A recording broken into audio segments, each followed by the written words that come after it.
Selamat pagi, salam sejahtera. Terima kasih kerana bersama dengan saya di Nazilin Unity Channel. Saudara-saudara sekalian, satu pendedahan yang luar biasa yang mengejutkan kita semua apabila Sultan Selangor akhirnya bertitah supaya polis mengambil tindakan mengesan pemfitnah isu sekolah tahfiz. Sebelum kita teruskan ulasan pagi ini, jangan lupa tinggalkan komen Anda, tekan butang subscribe. Banyak netizen yang menggelar semua pemfitnah ini padan muka, kata mereka. Apabila Sultan Selangor sudah tidak tahan lagi dengan perbuatan pemfitnah ini, akhirnya menitahkan supaya polis segera mengesan pemfitnah tersebut.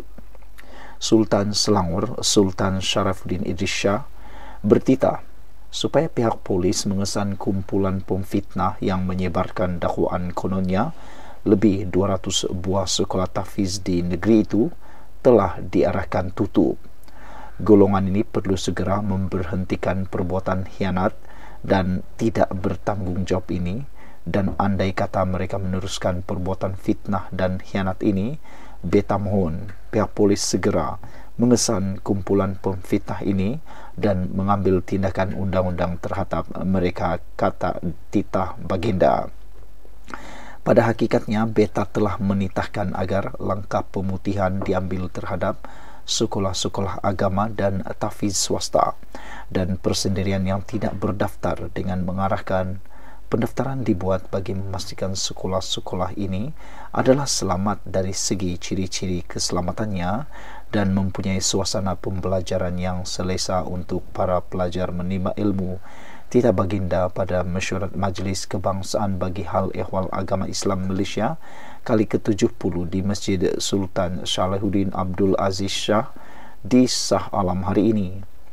Sultan Syarafuddin bertitah, fitnah sebegini amat tidak bertanggung jawab dan amat dikesali baginda, kerana ianya telah secara tidak langsung merisaukan para ibu bapa dan boleh menghakis kepercayaan orang ramai terhadap institusi agama dan pihak berkuasa agama, khususnya di negeri Selangor. Titah baginda lagi, beta mahu mereka yang sering melemparkan fitnah dan tohmahan agar mendapatkan fakta yang tepat sebelum melontarkan sebarang tohmahan yang tidak berasas. Titah baginda lagi. Sebelum ini muncul dakwaan Selangor sedang dalam proses menutup ratusan sekolah agama persendirian dan ia dikaitkan dengan DAP. Kerajaan negeri menafikan dakwaan itu dan menegaskan Sultan Selangor, Sultan Syarafuddin Idris Shah, mahu semua institusi terbabit didaftarkan di bawah Jabatan Agama Islam Selangor JAIS. Menurut Kerajaan Selangor, garis panduan pemutihan sekolah agama tahfiz yang dibangkitkan semula sejak tahun 2021 lagi, serta bagi mengelakkan kejadian seperti kebakaran maut di institusi agama sebelum ini. Sesebuah sekolah agama persendirian juga dikehendaki mematuhi beberapa syarat keselamatan. Dalam pada itu, Sultan Syarafuddin pada hari ini bertitah supaya institusi tahfiz swasta dan persendirian yang belum berdaftar dengan pihak berkuasa agama Islam negeri agar segera melaksanakannya. Ini supaya bantuan dan peruntukan dapat disalurkan seperti mana yang diterima oleh institusi pendidikan Islam yang berdaftar. Beta juga mencadangkan agar pihak JAKIM menyediakan kertas kerja bagi membuat dasar dan prosedur yang komprehensif bagi pendaftaran institusi-institusi tahfiz swasta dan persendirian untuk digunapakai di setiap negeri. Titah baginda lagi. Sekian dulu untuk kali ini. Jangan lupa tinggalkan komen Anda untuk kali ini. Tekan butang subscribe. Kita jumpa lagi. Bye-bye. Selamat pagi, salam sejahtera. Terima kasih kerana bersama dengan saya di Nazilin Unity Channel. Hadi pertikai lembaga pengampunan kini dikritik. Sebelum kita teruskan ulasan kali ini, jangan lupa ikuti terus ulasan ini secara panjang lebar supaya Anda faham mengapa Hadi Awang dikritik apabila mempertikaikan lembaga pengampunan yang turut dianggotai oleh Sultan yang di-Pertuan Agong dan Sultan di negeri baginda berkuasa. Presiden PAS Tan Sri Abdul Hadi Awang diserang hebat apabila mempertikaikan hak lembaga pengampunan yang dipengerusikan oleh Yang di-Pertuan Agong dan Raja-Raja Melayu untuk negeri-negeri memberikan pengampunan kepada pesalah di negara ini. Ini kerana secara tiba-tiba sahaja isu ini berbangkit menjelang pilihan raya PRK di Johor dan di Pahang. Kes berprofil tinggi yang sedang dalam pertimbangan lembaga pengampunan adalah Datuk Seri Najib Razak. Pengerusi lembaga pengampunan di wilayah persekutuan adalah Yang di-Pertuan Agong, manakala di negeri dipengerusikan oleh Sultan, Raja atau Ketua bagi setiap negeri. Selain dari ahli-ahli politik yang berlawan dengan beliau, para netizen dan aktivis media sosial juga mengkritik Hadi. Tak ada angin, tak ada ribut. Tiba-tiba Encik Hadi kata lembaga pengampunan tak ikut ajaran Islam. Benda yang sudah berpuluh-puluh tahun elok je berjalan. Benda yang memang jelas termaktub dalam perlembagaan. Tiba-tiba nak dilambung sebagai isu dalam PRK, kata bekas calon Pakatan Harapan di Padang Besar Haji Muhammad Yahya. Bagi beliau, tindakan Hadi berbuat demikian ketika menjelang PRK tidak jujur kerana beliau hanya berdiam diri ketika parti beliau berada dalam kerajaan selama 33 bulan sebelum ini. Bahkan ketika itu, Setiausaha Agung PAS, Datuk Seri Taqiyuddin Hasan adalah Menteri Undang-Undang. Encik Hadi ni lupa kot, kata beliau. PAS pernah jadi kerajaan pusat selama 33 bulan. Time itu, kenapa sepatah haram pun kau tak sebut pasal isu lembaga pengampunan soal beliau lagi? Kenapa tak bawa usul minta kaji balik dan batalkan? Kenapa tak buat? Tanya Ketua Amanah Padang Besar itu lagi menerusi Facebooknya. Bagi beliau, Hadi cuba menghina kuasa istana apabila mempermainkan isu ini, seolah-olah mahu menarik kuasa yang ada kepada Yang di-Pertuan Agong dan Sultan negeri-negeri itu.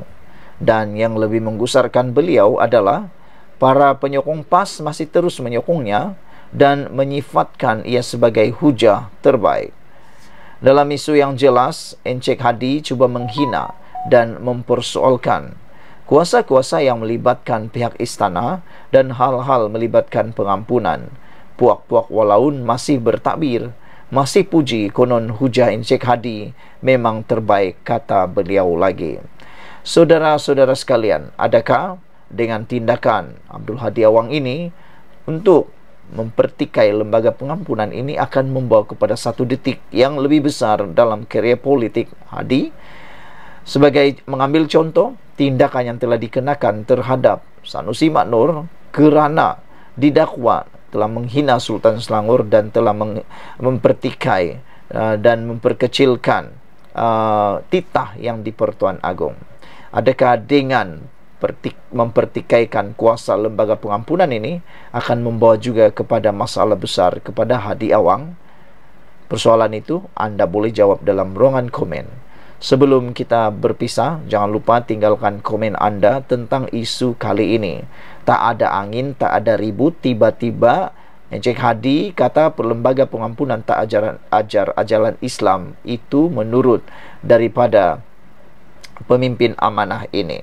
Selain daripada itu, pemimpin amanah ini juga mengatakan benda yang sudah berpuluh-puluh tahun elok saja berjalan. Benda yang memang jelas maktub dalam perlembagaan tiba-tiba nak dilambung sebagai isu dalam PRK, kata beliau.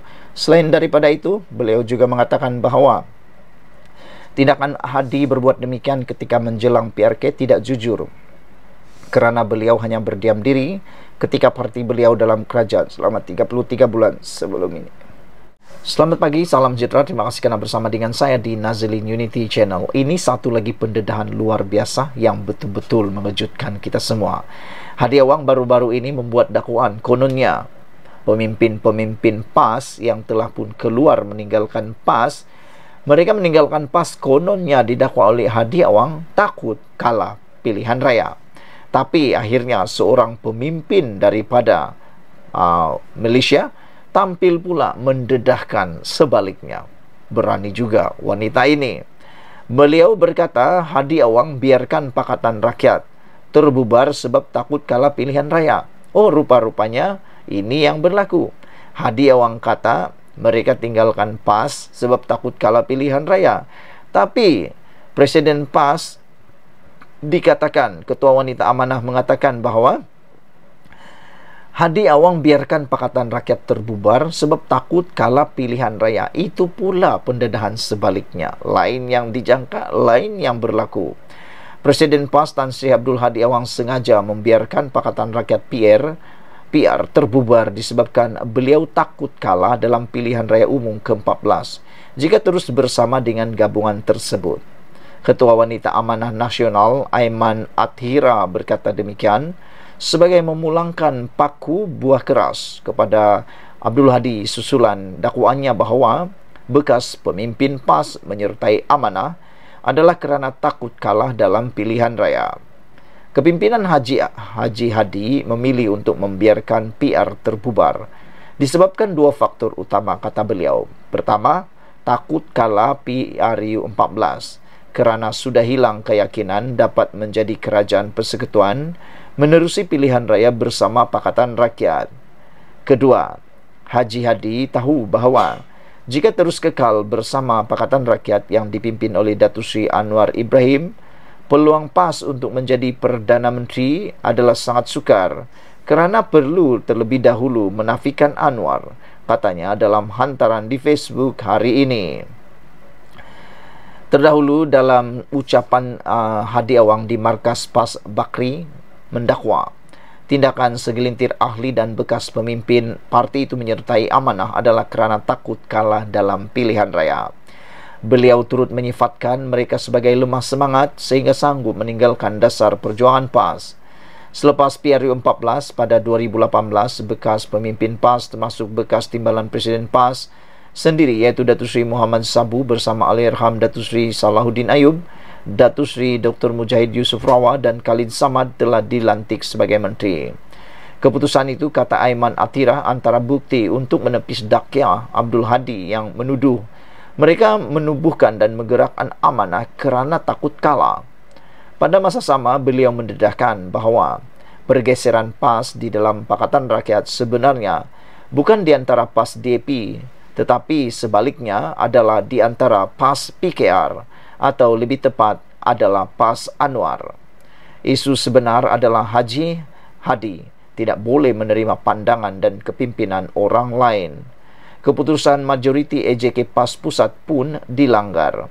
Tiada lagi disiplin organisasi dan akhlak berjemaah yang dahulunya kami diajar oleh kepimpinan terdahulu PAS. Segalanya hanyalah tentang apa Haji Hadi dan pengikut-pengikutnya mahu dan percaya. Haji Hadi sendiri mencabar yang tidak setuju dengannya agar keluar tinggalkan PAS. Pada masa yang sama, pengikut-pengikutnya terus menjalankan pelbagai provokasi dan buli. Dengan fitnah dan adu domba dijadikan sesuatu yang halal, ujar beliau lagi. Saudara-saudara sekalian, pendedahan ini memang kita tunggu-tunggu dan luar biasa. Haji Awang atau Hadi Awang biarkan Pakatan Rakyat terbubar sebab takut kalah pilihan raya. Sekian dulu untuk kali ini. Jangan lupa tinggalkan komen Anda, tekan butang subscribe dan kita jumpa lagi. Bye-bye. Selamat pagi, salam sejahtera. Terima kasih karena bersama dengan saya di Nazilin Unity Channel.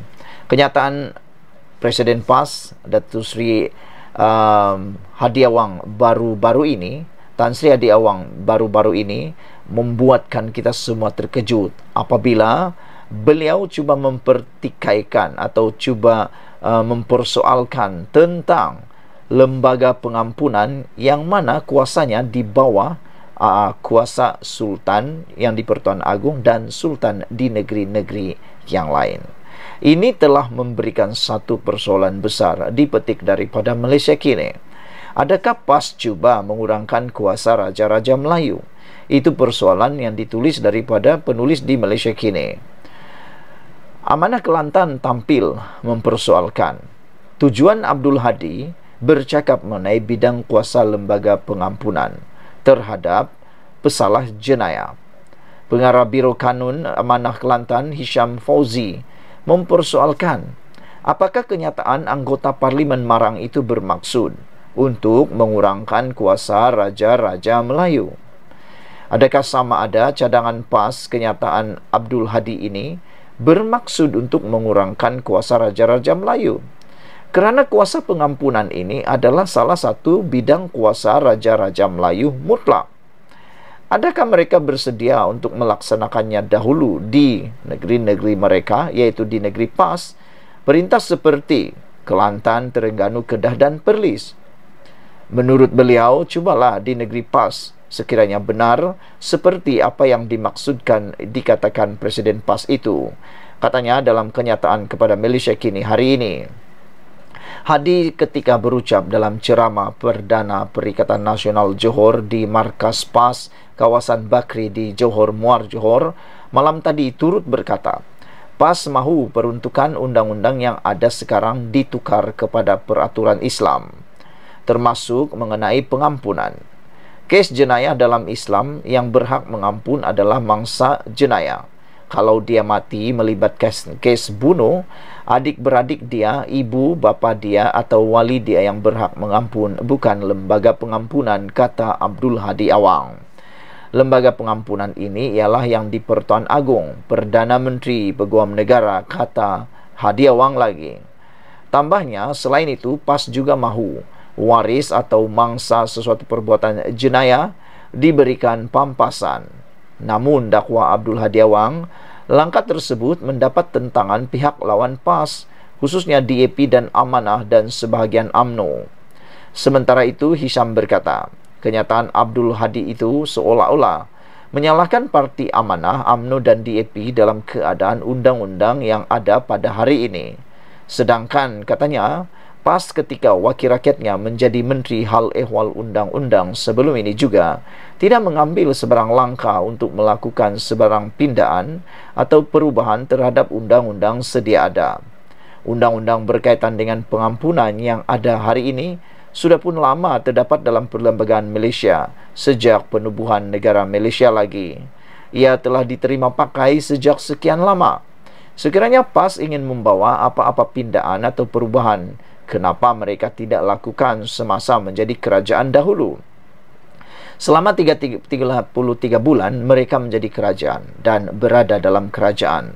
Malah pada waktu ketika mereka memegang jawatan Menteri Undang-Undang, kenapa pada masa itu PAS tidak laksanakan segala yang mereka katakan itu? Pada hari ini PAS tampil menyalahkan parti-parti dan pihak-pihak lain terhadap satu undang-undang yang sekian lama wujud dan diamalkan di negara kita. Jelas bahawa PAS hanya ingin bermain retorik politik dan bukan untuk membawa penyelesaian kepada masyarakat. Tidak menyumbang kepada kebaikan negara dan tidak membawa negara ke arah yang lebih baik. Mereka hanya mahu gunakan segenap isu, ruang dan perkara untuk memenuhi tujuan politik mereka sahaja. Sebaliknya, mereka gagal semasa menjadi kerajaan dan sekarang mereka gagal juga semasa menjadi pembangkang, kata Hisham lagi. Saudara-saudara sekalian, di akhir daripada kata-kata Hisham ini amat menarik perhatian kita. Mereka hanya mahu gunakan segenap isu, ruang dan perkara yang memenuhi tujuan politik mereka sahaja menurut Hisham. Sebaliknya mereka gagal semasa menjadi kerajaan dan sekarang mereka juga gagal semasa menjadi pembangkang, kata beliau lagi. Apa pendapat anda tentang kata-kata Hisham itu? Sekarang kita tekan butang subscribe. Kita jumpa lagi. Bye-bye. Selamat pagi, salam sejahtera. Terima kasih kerana bersama dengan saya di Nazilin Unity Channel. Baru-baru ini, Presiden PAS Hadi Awang mempertikaikan kuasa pengampunan. Hari ini ataupun jawatan kuasa pengampunan. Hari ini akhirnya Amanah tampil mencabar. Hadi arah gantung kuasa lembaga pengampunan di negeri PAS. Kalau betul Hadi nak mengecam tentang kuasa lembaga pengampunan. Ahli Jawatan Kuasa Pusat Amanah Faiz Fadzil membidas Presiden PAS Abdul Hadi Awang yang mempertikaikan hak lembaga pengampunan untuk mengampunkan pesalah kes jenayah. Kata Faiz, Abdul Hadi sengaja membangkitkan isu ini untuk memfitnah parti pemerintah atas nama sentimen agama. Justru Faiz mencabar PAS mengusulkan pemansuhan kuasa lembaga pengampunan di Dewan Undangan Negeri bagi Kelantan, Terengganu, Perlis dan Kedah yang ditabir parti itu. Kenyataan Presiden PAS yang mempertikaikan kuasa Raja-Raja Melayu itu menunjukkan satu usaha PAS untuk merungkai perlembagaan.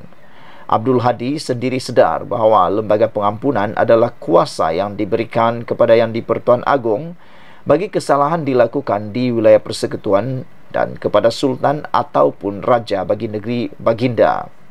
Maksudnya, Kelantan, Terengganu, Perlis dan Kedah yang memegang 2/3 majoriti sepatutnya membuat satu usul di Dewan Undangan Negeri masing-masing menggesa peruntungan perkara 42 Perlembagaan Persekutuan yang memberikan kuasa pengampunan kepada raja di negeri masing-masing dimansuhkan dan menggantung pelaksanaan kuasa pengampunan tersebut jika PAS jujur dengan perjuangan Islam, kata beliau lagi. Itu sebabnya ramai netizen menulis dalam ruangan komen dalam isu ini. Mereka kata Hadi Awang menjerat leher sendiri, kata mereka. Tindakan Hadi cuba mempersoal kuasa pengampunan telah pun menjerat leher dia sendiri sehingga diarah pula oleh pemimpin amanah ini untuk kalau benar dan berani, kalau benar dia nak berperjuangkan tentang perkara itu, mulakan di negeri pentadbiran mereka, kerana di negeri pentadbiran mereka itu mereka mempunyai kuasa 2/3 dan pasti akan menang, kata pemimpin amanah ini lagi. Selain daripada itu, perkara 42 dalam kurungan 1 Perlembagaan Persekutuan memperuntukkan kuasa kepada Agong memberi ampun, tunda hukum dan lega hukum berkenan dengan segala kesalahan yang telah dibicarakan oleh Mahkamah Tentera dan segala kesalahan yang dilakukan di dalam wilayah Persekutuan Kuala Lumpur, Labuan dan Putrajaya. Dan Raja atau Yang di-Pertuan Negeri sesuatu negeri berkuasa memberikan ampun, tunda hukum, lega hukum berkenan dengan segala kesalahan lain yang dilakukannya di dalam negerinya. Terdahulu, Malaysia Kini melaporkan Abdul Hadi Awang berkata, cara negara ini memberikan pengampunan kepada seseorang pesalah adalah tidak sesuai dengan ajaran Islam. Menurutnya, pihak yang berhak memberikan pengampunan ialah ahli keluarga seseorang yang menjadi mangsa jenayah, bukannya lembaga pengampunan. Mengulas lanjut, Faiz berkata, dakwah baru PAS itu adalah bagi menutup kelemahan PAS yang gagal melaksanakan hukum hudud dan meminda Akta 355 ketika menjadi kerajaan pusat dahulu. Ini menunjukkan politik PAS sangat tidak bertanggungjawab kepada negara dan PAS sanggup berbuat apa sahaja demi mendapat kuasa politik, katanya. PAS cuba kurangkan kuasa Raja-Raja Melayu. Sementara itu, Amanah Kelantan tampil mempersoalkan tujuan Abdul Hadi bercakap mengenai kuasa, bidang kuasa lembaga pengampunan terhadap pesalah jenayah. Sekian dulu untuk kali ini. Jangan lupa tinggalkan komen anda, tekan butang subscribe. Kita jumpa lagi. Bye-bye.